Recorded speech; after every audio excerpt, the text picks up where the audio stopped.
Welcome back to my YouTube channel. So today I'm going to discuss how to find the molar volume of a gas. So for that, this is our setup. So I'll show you and I'll first introduce the concept and then we'll move into the practical session. So make sure to subscribe my YouTube channel and press the bell button so that you can stay tuned with my YouTube channel. So let's move into the concept and then come back for the practical class. First, we'll define the molar volume, that is the volume of 1 mole of gaseous substance. So here, when you take solid substance, we usually use the grams to define the quantity or the amount of available substance, solid substance. For liquid also we use the term volume. But here, specifically in this content, we are considering the gaseous substances, volume of 1 mole of a gaseous substance. The SI unit of molar volume is cubic meters per mole. So this is the SI unit.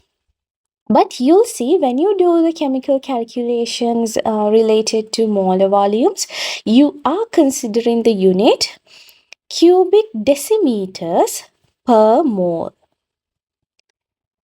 Right, cubic decimeters per mole, because when you consider the liquids or the chemical substances, gases, those things, the cubic meter is bit high quantity, but we are considering cubic decimeters because we can relate that to liter even.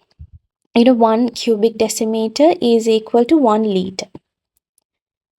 Right, so this is the unit that we are using in this lesson to give the molar volume. Then here you're having 3 diagrams which contain different molecules, different types of gases. Here one is helium, the other one is ammonia, the other one is oxygen. All are gases. And when you consider 1 mole of each substance, 1 mole of each substance in the sense, the mass may be different, because different elements have different molar masses. Now in this case, when you take helium has 4 grams per mole molar mass. That means 1 mole contains 4 grams of helium. When you consider the ammonia, the molar mass is 17. So 17 grams per mole. That means 1 mole of ammonia has 17 gram. Here it's 32. That means 1 mole of oxygen has 32 grams of oxygen. Right? So in this case, you can identify the grams or the masses are not equal in 1 mole of different elements.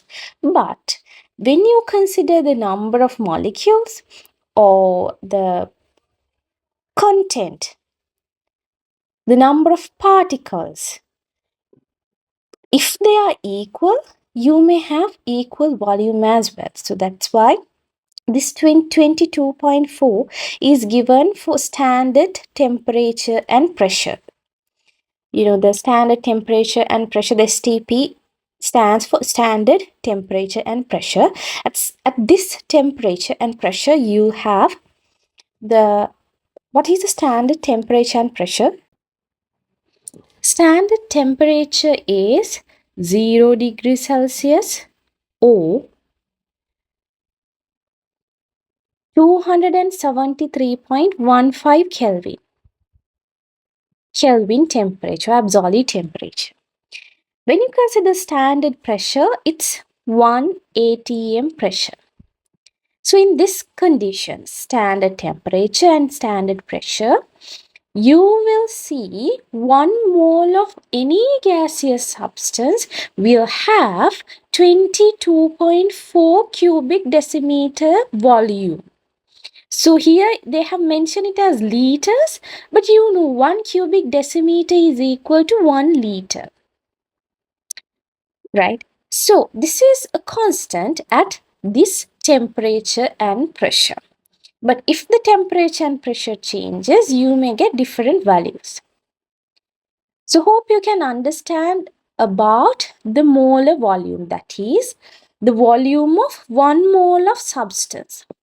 If they ask you to write the molar volume of oxygen, it is 22.4, because if you take 1 mole of oxygen and fill it into a balloon, you will observe the balloon will have a volume of 22.4.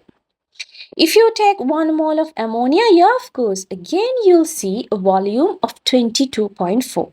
So this molar volume is constant at standard temperature and pressure. So you have to use this 22.4 for any gases in your molar volume calculations. So remember this value. Sometimes this may be given in your data booklet, or else you better keep that in your mind so that easily you can access your questions. Let's move to our lesson. Let's move to the practical to find the molar volume of carbon dioxide gas. But before that, I will tell you what is the basic principle behind that practical. Here, you have to use ethanoic acid and calcium carbonate. You have to balance this chemical reaction. I write this reaction again. This is ethanoic acid. You have calcium carbonate. You have to take usually 0.5 grams like powdered calcium carbonate. You can have calcium carbonate from different sources like marble chips, uh, whatever, but you better use the chemical which is available in the lab. And then you get calcium acetate. Calcium acetate plus carbon dioxide plus H2O. So this is not balanced, so I'll put 2 here. You will observe you have to take known amount of calcium carbonate. The mass of the calcium carbonate should be very carefully measured, because that will determine the number of moles of carbon dioxide that you will produce. Okay, so you can have some excess ethanoic acid, but if you know the real or the exact moles of calcium carbonate from this balanced chemical equation, you should be able to calculate the number of moles of carbon dioxide that you produce. First, you have to measure the calcium carbonate properly, and from the mass, this is the equation that you can use to calculate the number of moles. N is equal to mass of the substance over molar mass. From this equation, you should be able to calculate the number of moles of calcium carbonate. And then, from the stoichiometry of this balanced chemical equation, 1 calcium carbonate produces 1 mole of carbon dioxide. So this number of mole is equal to the same number of moles where the carbon dioxide is produced. That means if you can measure the volume of carbon dioxide produced in this practical, you will be able to find the molar volume by this equation. That is, you have to get that particular volume divided by the number of moles of carbon dioxide that you expect. The answer is equal to the molar volume. If you do the practical well, you will observe this is equal to 22.4 liters, because you have to assume there may be some small changes because you're in different temperature ranges, and you are maybe in different pressure conditions. But anyhow, the value should be more or less similar or close to 22.4. So let's move to our practical. This is a simple setup that we use to find the molar volume of a gas. In this reaction, the gas is carbon dioxide gas. You can see a boiling tube there, so I'm going to add some acetic acid to the boiling tube. The measured volume of acetic acid is used, and in the other beaker, large beaker contain water, and inside that there's a measuring cylinder, and I'm using a rubber tube similar to a delivery tube. So I use this one because it's a bit flexible, so I can easily insert that into the measuring cylinder. Now you can see I'm using a candle wax to seal the openings of the rubber bung. The reason we are dealing with carbon dioxide or the gases, we need to ensure that the no gas is escape out from the setup or the system, so that we can get more accurate result. You better cover this one with Vaseline if possible, and you need to make sure that you're not melting this rubber tube if you use a rubber tube, or else you can use a glass delivery tube.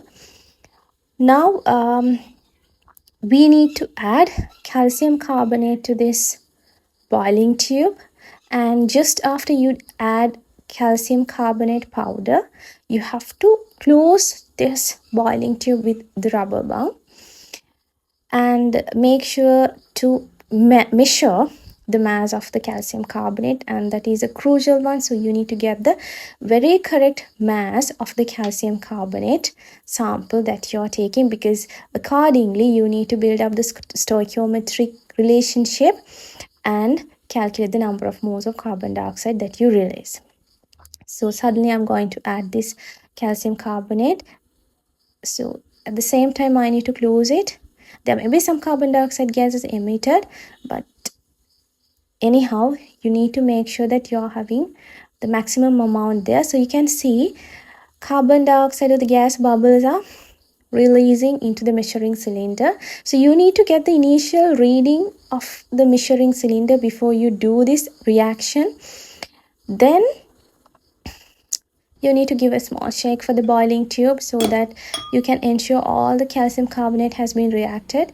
Now you need to get the final volume of the measuring cylinder. Now you need to deduct the initial volume from the final volume, and you need to get the change in the volumes. Then you have to divide that one by the number of moles of carbon dioxide that is emitted out.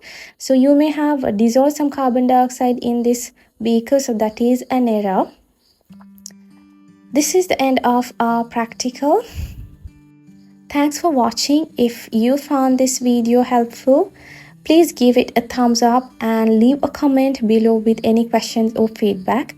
Don't forget to subscribe to our channel for more practical tips and tutorials. See you in the next one.